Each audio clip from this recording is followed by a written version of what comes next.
right, thanks for joining me on another episode of Why Not Go. I really appreciate you if you're subscribing and liking the videos and commenting. I really like the comments. Well, this is a video about my favorite band, obviously, the Sex Pistols, and it's kind of similar to my video on the Bromley contingent. I poke around the internet or YouTube thinking like, oh, what's this person doing now, or what's that person doing, and I do that with the Sex Pistols to see what they're up to, and I thought, similar to what I did with the Bromley contingent, I thought I would do a video that kind of compiled what all four of them are doing in 2024. Similar to what I did with the Bromley contingent, and they're all. It's interesting. The four original members, obviously Sid is gone. The four original members are still around, and I think they're all healthy and active as creative people. I don't want to make this a sad video, but it is a little sad that they're all around, but they're not obviously performing or doing anything as the Sex Pistols anymore. I believe their last reunion tour was in 2008. The first one was in 1996. It's interesting because the Sex Pistols are still around, and but the Ramones, all the four original members, are not around. I bet they would still be touring if they were still around. The Damned are touring right now, I think, with three original members. But the Sex Pistols are they're not getting together anytime soon, unfortunately. On that note, I just wanted to share some of Lydon's lyrics about the other members of the Sex Pistols. There's no love lost with him and the other members, and I think it's most recently because of the Danny Boyle series on Hulu. He didn't want that to come out. I think he took them to court, and he lost because they each had a voting right. So it was 3-1. On side 4 of his latest album, he has a song called "Liars, Fakes, Cheats, and Frauds," and it sounds like it's directed towards his fellow former bandmates. I'll just read a few of the lyrics. "I was willing and I was waiting. You're fucking irritating. Another no-show. That's how the show goes. Rushing around in Romford, or roaming around in Romford." I guess Romford is a town in England. "For a meeting that you wanted. Me patience never ending. No points in your pretending. So me patience was never ending. You could not write what I write. You could not do what I do. So I left you with no respect from any of you." Then he mentions the Disney thing, the Disney series, "Empty. Oh, give yourself a story, empty of a history. Wrap it up in Mickey Mouse, mimicry, and Disney." And then he has a few more lines. But then he keeps repeating "liars, fakes, cheats, and frauds," and then the last lyric is "you're all liars."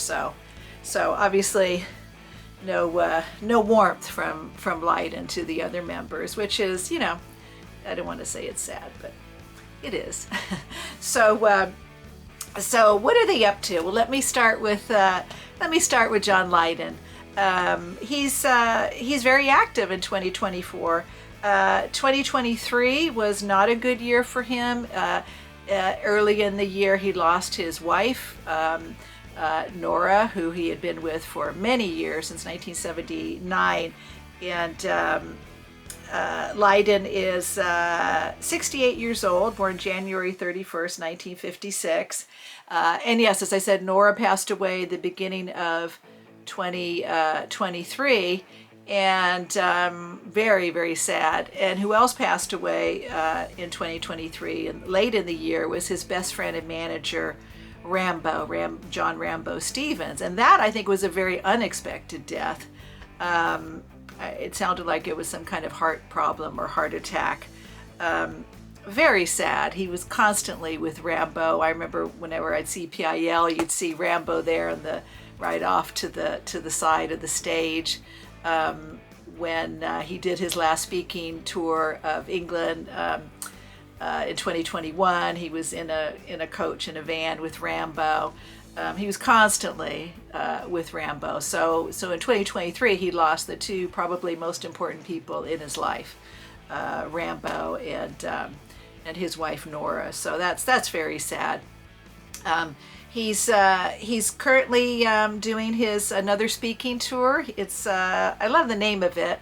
I'll put a picture here. I could be wrong, I could be right. Tour. I think obviously that's a lyric from one of his songs. I think that's a great name for the tour. He started May 1st in Brighton, and he plays a lot of cities in the UK. And it ends in London June 29th at the Union Chapel. That's a Saturday night. And I couldn't find any footage of, they probably don't allow filming because otherwise there would be footage. I couldn't find any footage of any clips from his current speaking tour. So I'll just upload a quick clip from his last speaking tour, which was in 2021.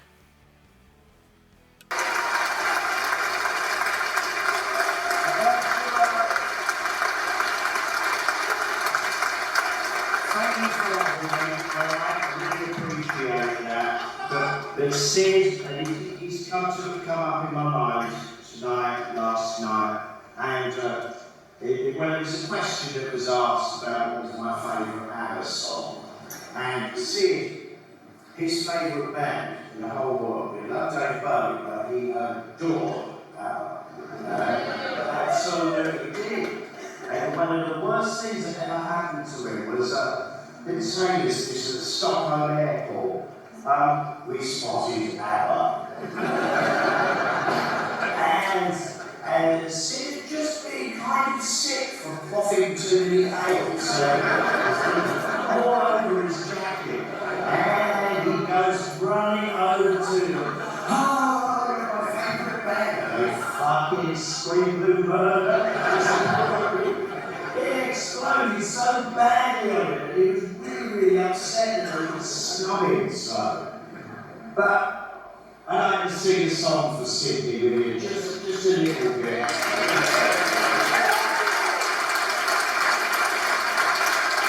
But I want you lot to do the majority of the singing. Just the chorus of Fernando. Isn't it? I reckon we cut such an English tune. All right, so that was Lydon in his, not the current speaking tour, but back in 2021. And he's telling a cute story about Sid running into ABBA at the airport because Sid was a big ABBA fan. So that looks like that was a fun story that he was telling there. So he's currently on tour. I'm uploading this video May 25th. And May 25th, which is a Saturday, obviously, he's in the West Midlands at the Walsall Arts Centre. Sorry if I'm mispronouncing the name. Walsall Arts Centre. That's a town in the West Midlands. And then on Sunday, tomorrow, he plays Burnley, and that's in Lancashire. And that's 21 miles north of Manchester. So he plays a lot of dates, like pretty much every day or every other day. And as I said, his last date is June 29th. He was going to do a similar speaking tour in the U.S. Mostly on the West Coast, but he just canceled that. So I don't know if that was because of poor ticket sales or, it's probably not an easy time for him in his life, as I said, because of Nora dying and also Rambo. So maybe he just wants to go home after the last date in London. But he canceled the American dates. so yeah, and he and I as I said, I couldn't find any footage online of the date, so I'm thinking he doesn't allow filming. And I was looking at some of the dates that still have tickets. The tickets aren't bad.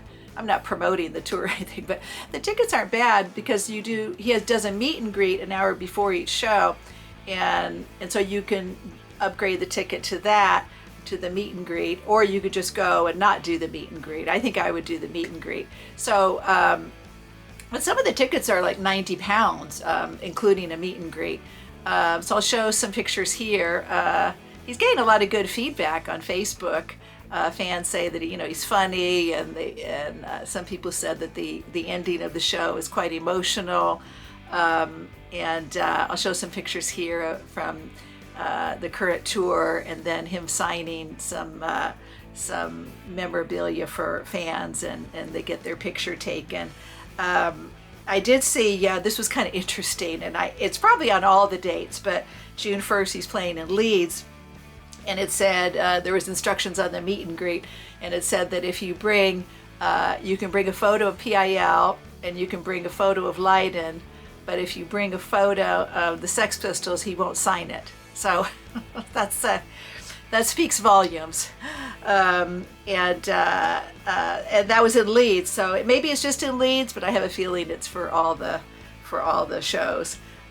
He doesn't want to sign photos of the whole of the Sex Pistols, but he will sign photos of just him and PIL. So so it sounds, I'm sure it's fun. I'd probably, if I hadn't gotten his autograph in 1987, I would definitely probably go. I'm sure it's a lot of fun. So that's what he's doing. I couldn't find any PIL dates for the future, but I'm sure there will be. Maybe he's waiting to do another album. I don't know.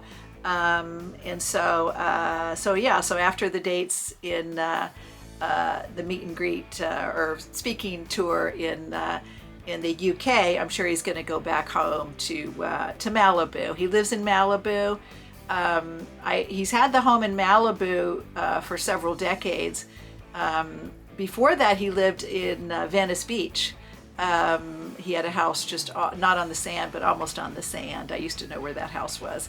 And I think he says he still owns 2 homes in LA, so I think he probably still owns the Venice Beach home. And so after the tour, I'm sure he's going to go back home to Malibu.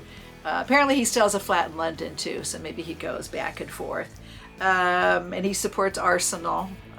Most people probably know that. That's his favorite football team. He used to go to Arsenal games with Rambo. So that's what Lydon's doing. I could be wrong, I could be right. Speaking tour. He's very active, doing two months doing that. So that's neat, I think. So I'm going to go on to Steve Jones. Steve Jones also lives in the LA area. Steve Jones lives in Beverly Hills. He was born September 3rd, 1955. He's currently 68. And he lives in Beverly Hills. It's kind of an interesting story about him coming to LA. He came to LA in the 80s. Around the same time Lydon did. I think a little bit after. I think Lydon was early 80s and Steve Jones was mid 80s. But he talks about it in his book that I have here, the Lonely Boy book, which is a great book. It's my favorite of the Sex Pistol books. And he talks about that in the book, how when he first came to LA, surprisingly, he said he didn't have any money. He didn't have a place to live.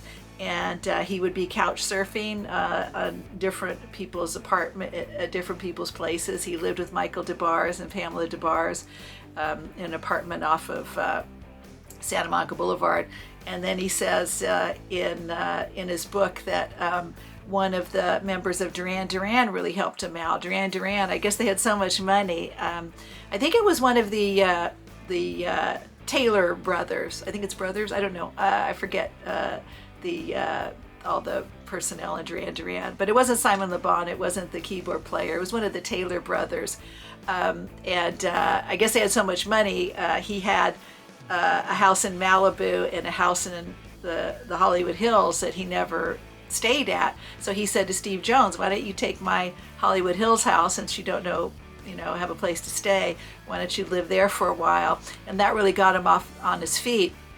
And he started, and then I think it was John Taylor gave him some studio session work. And I think he got some writing credits. He says that the record companies had a lot of money to throw around back then.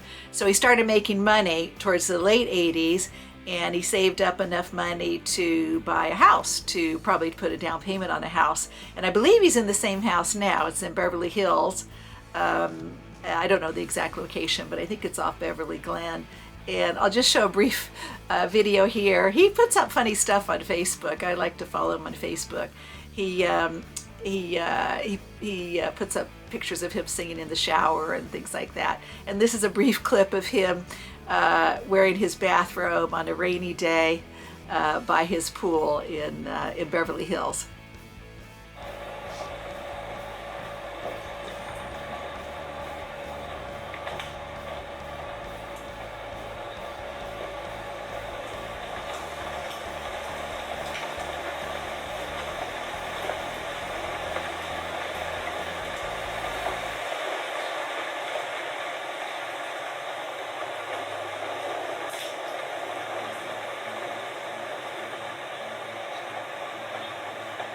Coming down a bit more now.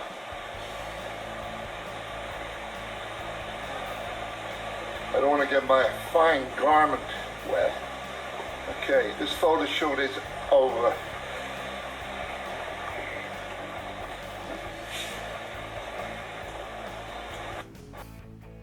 All right, that was a funny clip. I like it when he says the photo shoot with an American accent. The photo shoot is over. So he's funny. He likes to, I don't think he takes himself too seriously. So yeah, he lives in Beverly Hills, never married, never had kids. It's kind of interesting. The Sex Pistols didn't have a lot of kids. Lydon, I think they tried to have kids, he and Nora, but Lydon didn't have kids, and Steve Jones didn't have kids, and either did Glenn Matlock. Only Paul Cook had a daughter. That's kind of interesting. But yeah, he lives by himself in Beverly Hills, and as most people probably know, he's had Jonesy's Jukebox for many years. His radio show. He's very good. I've listened to him over the years. He started at Indy 103.1 FM in 2004.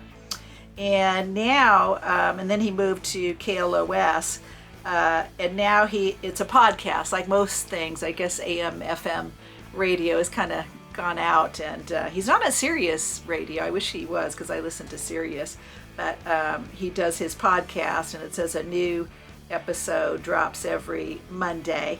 And he's had lots of guests over the years, Johnny Depp, Iggy, Malcolm, Lydon, Ozzy Osbourne, Brian Wilson. I mean, he's just had every rock and roll person on his show. And let me see what years. In 2018, he received a star on Hollywood Boulevard, not from his work with the Sex Pistols, but for being a DJ. So that's neat. So yeah, he's been a DJ. I think he loves his show, and he went from 103.1, and then it went to KLOS, and for a while it was on 5 days a week on KLOS. I remember that. His show has been very popular over the years, and in fact, I have this is just a side story. It was around 2007 or 2009 when everyone was talking about real estate in LA, because 2007 the market went way up, and then in 2009 it crashed. So it was one of those years that he had a couple of real estate agents on his show, and I've worked as a real estate agent, not so much anymore, just part-time now, but I work for full-time as a real estate agent in LA for about 20 years. and I enjoyed it. I liked the. I never got into it with the idea of, oh, I got to make tons of money. I just like the freedom. I don't like to work 9-to-5 jobs. I like the freedom. So anyway, I remember I was working at Coldwell Banker, and there was a big office, maybe 75 agents. And I remember hearing from, it was a guy, he was younger than me, maybe about 10 years younger, and a woman. And I heard them talking that they were on the Steve Jones, Jonesy's Jukebox. I was like, really? And they said, yeah, everyone was talking about real estate. And as I said, I don't remember if it was when the market was way down or way up. It was one of those years. And I guess, I'm sure someone from his show, his producer, probably called the Coldwell Banker office and said, oh, Steve Jones wants to talk about real estate. So, but anyway, I wasn't upset, but I remember thinking like, oh God, I wish I would have been picked, because I could have, I could have talked about real estate, and I could have talked about the Sex Pistols too. like my Sex Pistols on tour video. I could have talked about the American tour and delivering the jacket to him in '77 and all that. So that's kind of funny. So he's had his show for a long time, and it was 5 days a week on KLOS, and then apparently he had a heart attack around 2019, and then he cut the show way down to one day a week, and now it's still 1 day a week. So in 1990, this is just a brief history of his life too. He quit drugs and alcohol. I think he was into heroin. Into heroin in the 80s, and he's now a vegetarian. So that's neat. He's taking care of his health, and he's never been married, never had kids, and now he does the weekly podcast. So I guess wherever you get your podcasts, Spotify or whatever, he doesn't. I'll get to Paul Cook in a bit, but he's still friends with Paul Cook, obviously. They're childhood friends. They started the Sex Pistols and called it The Strand at that time, after the Roxy Music song. And I'll show a few pictures here. This is him with Paul Cook. I think they're at a fish and chip shop in England and London. And here's a couple more pictures where he's with Paul Cook. When the Danny Boyle series was released, and even though they live on opposite sides of the world, or a long way away, they're still very good friends, and I think that's special. They've always been very close. And last year he toured with Generation Sex. I think they started that before last year. And I'll show a picture here of them on stage. Generation Sex is, it's obviously Billy Idol and Tony James from Generation X, and then Steve and Paul. So I would definitely go see that show, but they didn't come to the Southeast. I'll just show a brief clip here of them doing Pretty Vacant. This is somewhere, some festival. I think it's Glastonbury. Oh no, I think this is a Crystal Palace. They're doing Pretty Vacant with obviously Billy Idol on vocals.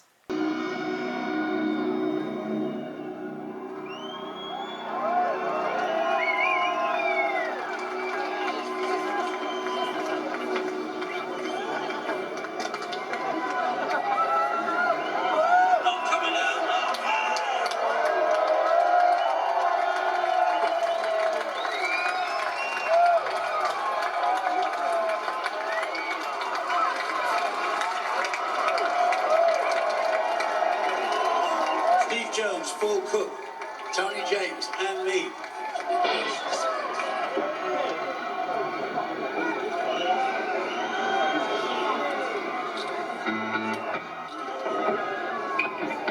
Well, who'd have thought we'd make it?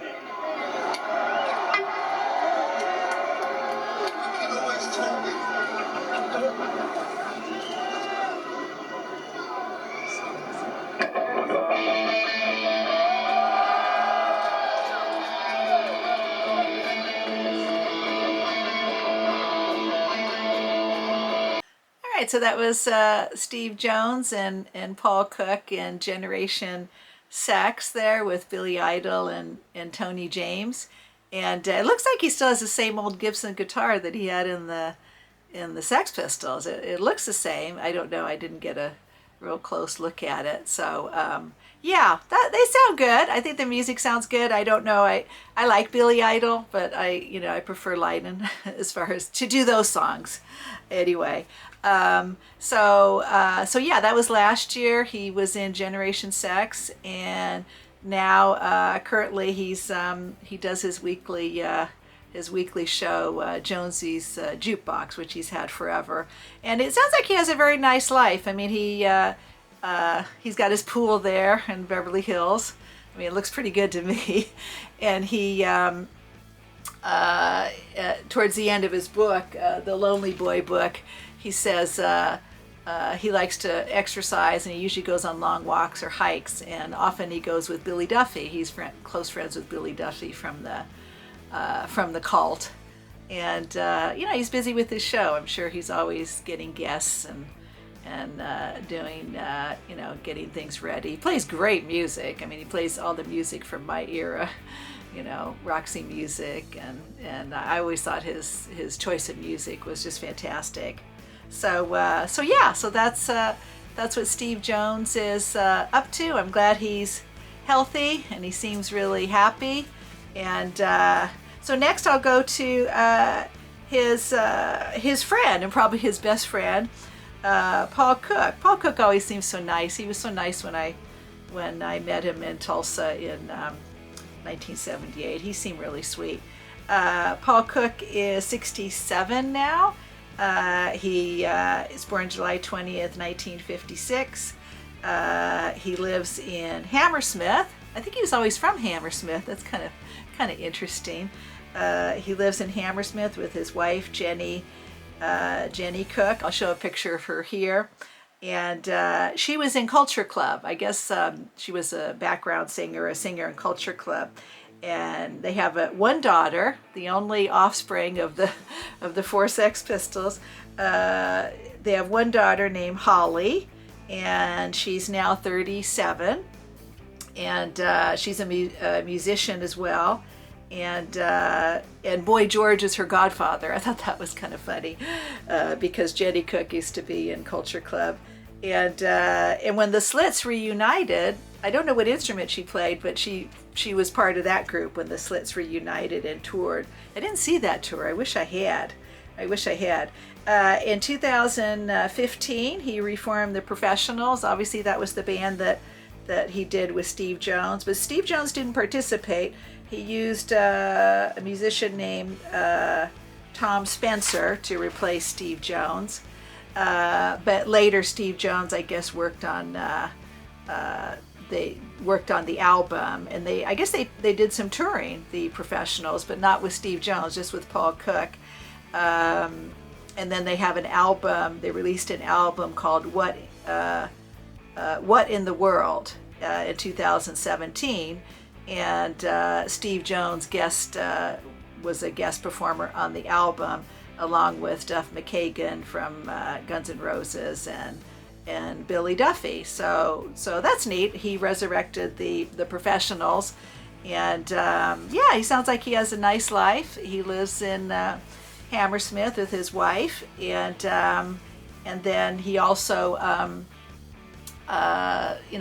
participates in Generation Sex. I bet they'll tour again because they do the festival circuit, and I'm sure that's well worth their while. So yeah, that's what Paul Cook is up to. He still lives in England. So next I'll talk about Glenn Matlock. Glenn Matlock also still lives in London in England. I think he lives in Maida Vale. It's funny. I have a sort of a Glenn Matlock story too. When I lived in London in the 90s, I lived in Kilburn, and Kilburn is just north of Maida Vale, and sometimes we would go to a pub. It was a really nice big pub in Maida Vale. Maida Vale is a beautiful area, and they had a Thai restaurant on top, and I love Thai food. And I remember seeing Glenn Matlock in that pub every once in a while. And I didn't go up to him. I should have. I don't know. I guess I'm shy. But so he might still live in Maida Vale. I think when Sid Vicious died, I think he took over Sid's apartment, Sid's flat in Maida Vale. So I doubt if he still lives in the same flat, but I don't know. He could. You never know. But yeah, Glenn Matlock. He's very active these days. He was born. He's also 67. Born August 27th, 1956, and he's been very busy with his own music and also with Blondie. He joined Blondie in 2022 on tour. I don't know what happened to their former bass player, and he I don't know if he writes songs with them, but Blondie tour quite a bit, so he's a busy guy. I'll show a picture here of him. It looks like they're having lunch with Steve Jones in LA, and it was one of the dates when I remember Blondie, I think, had just performed in San Diego or somewhere. They were near LA, and then Steve Jones posted this picture on Facebook of him and Glenn Matlock having getting together. So that's nice. So the three of them, not the four, the three of them are all, friendly and get together often. So he just played May 11th at the Cruel World Festival. That's a great festival in LA of a lot of 80s bands. Blondie played, and Gary Newman, Duran Duran.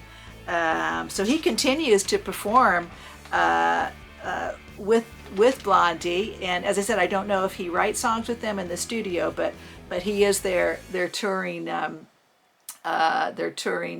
bass player. He's played with Iggy Pop, he's played with quite a few people, but now he's with Blondie, and he has his own solo record. He released it called Consequences Coming. It was released April 27th, 2023. The first single is called Head on a Stick, and I'll play a brief clip here of him performing, I think somewhere in England. He's performing the title track called Head on a Stick.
So I think he plays sort of in smallish venues. I know he's played the Troubadour in LA and different places like that.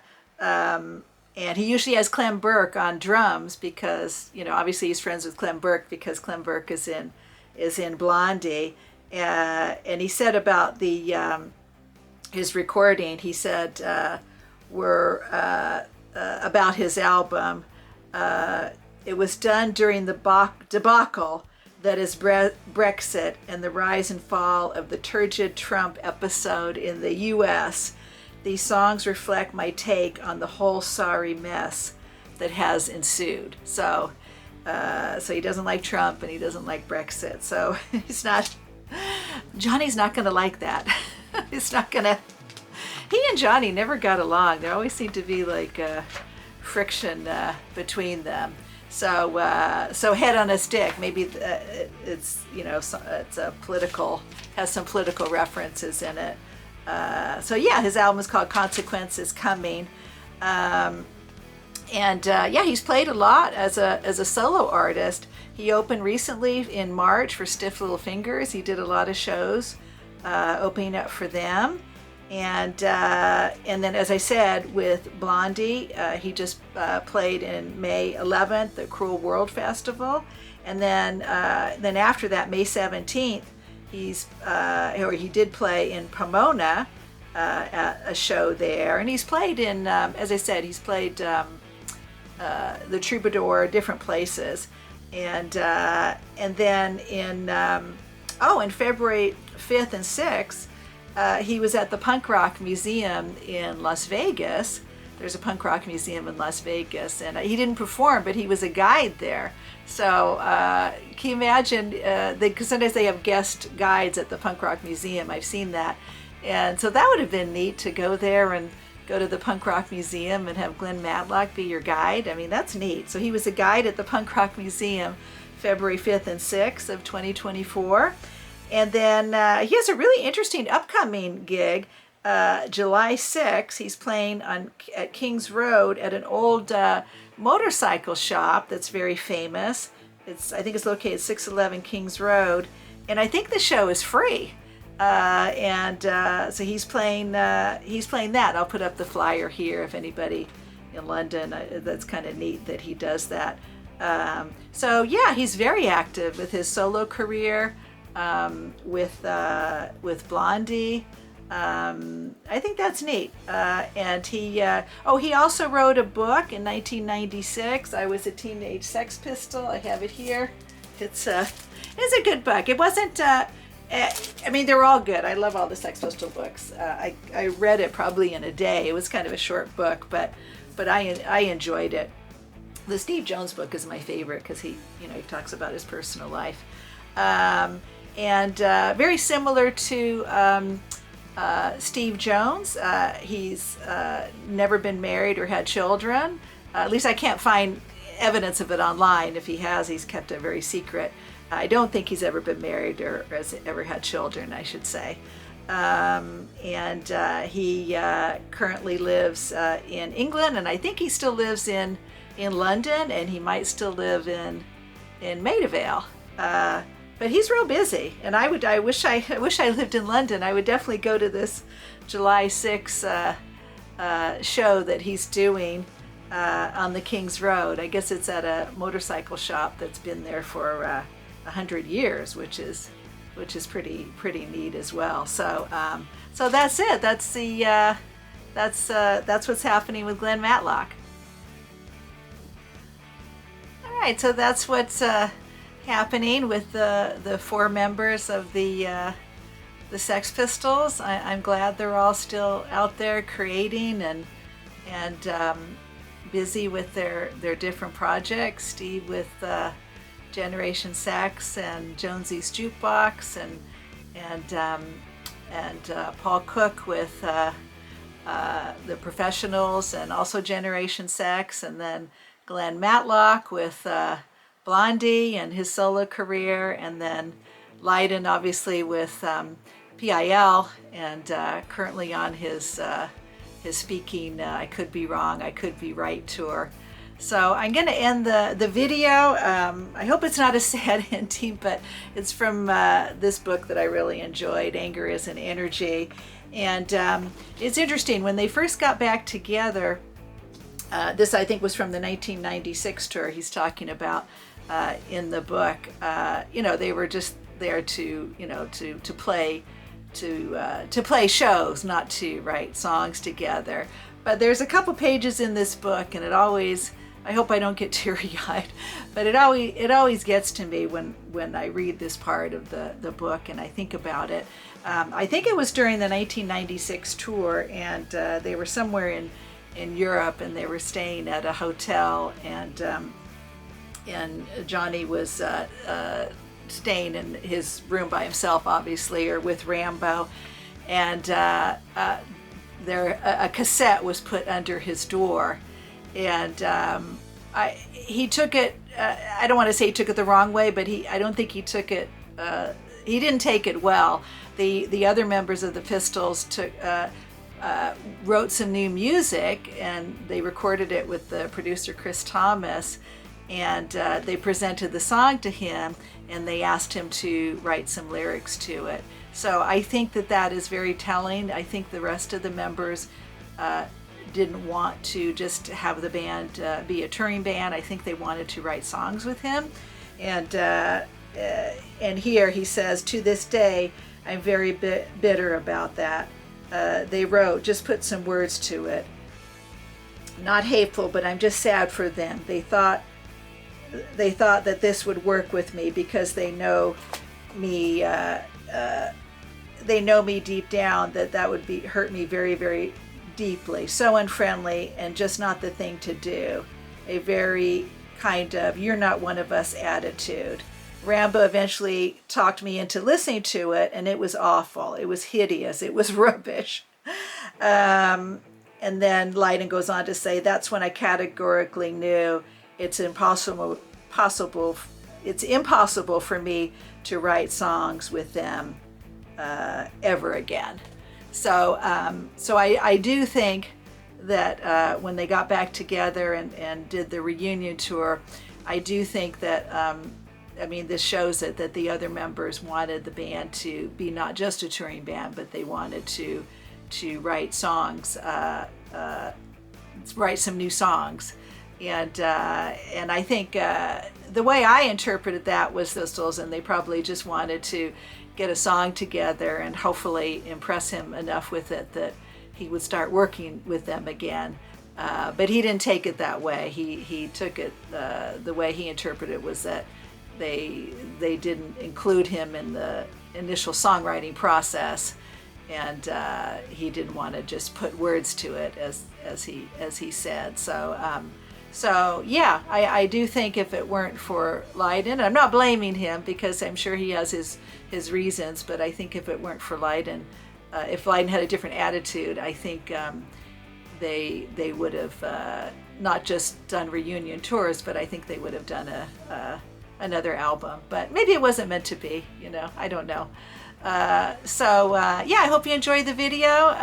Maybe I'll do an update on the Sex Pistols every once in a while. But yeah, all four members looks like they're happy and healthy, and doing some really good creative things with their life, and I think that's great. So thanks as always for watching, and until the next time, I'll be seeing you.